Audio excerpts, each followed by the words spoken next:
আরে দাদা আজকে আমরা কোথায় এসেছি বলে দাও।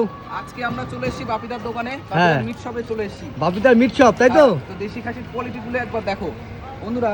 লোকাল খাসি নাকি সব? সব লোকাল খাসি, আমাদের বনগা সব লোকাল খাসি। খাসির বনগা কোয়ালিটি লোকাল গুলো খাসি। একবার দেখুন বন্ধুরা, খাসির কোয়ালিটি গুলো একবার দেখুন, দারুণ কোয়ালিটি। আর এইরকম ভালো ভালো খাসি খেতে গেলে অবশ্যই কিন্তু আসতে হবে বাপিদার দোকানে।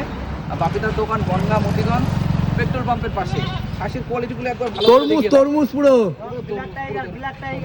এই যে উপরে কালো ভিতরে লাল, ভিতরে লাল পুরো লাল হবে। পুরো দেখাতে দেখো, পাচ্ছি। দেখো, এই হচ্ছে কালো আর ভেতরে হচ্ছে লাল। ভেতরে হচ্ছে লাল। ওই দেখো লাল দেখাও তো। হাতে প্রমাণ দিয়ে দিচ্ছি, দেখো হাতে প্রমাণ দেখিয়ে দিচ্ছে দেখো। হাতে প্রমাণ, দেখো ভিতরে, ভেতরটা দেখিয়ে দিচ্ছে দেখো দেখাও তো। দেখো দেখো দেখো, জাদু জাদু জাদু। কি কালার রে? কালার দেখলে দিল খুশ হয়ে যাবে। দিল খুশ হয়ে যাবে নাকি বাবিদা? হ্যাঁ, দিল খুশ। দিল খুশ পুরো দেখো। খেলে আরো মন খুশ হয়ে যাবে, দেখো কালারটা দেখো। ও হো হো হো কালারটা বন্ধুরা দেখো, হচ্ছে। দারুন কালার, দারুন দারুন সেই দারুন। সেই জিনিস। সেই জিনিস সেই জিনিস আচ্ছা একটু বল নে, নিয়ে ডল। দেখো কালার দেখো, এই যে হচ্ছে কালো আর ভিতরে লাল পুরো তরমুজ। তরমুজ এই যে।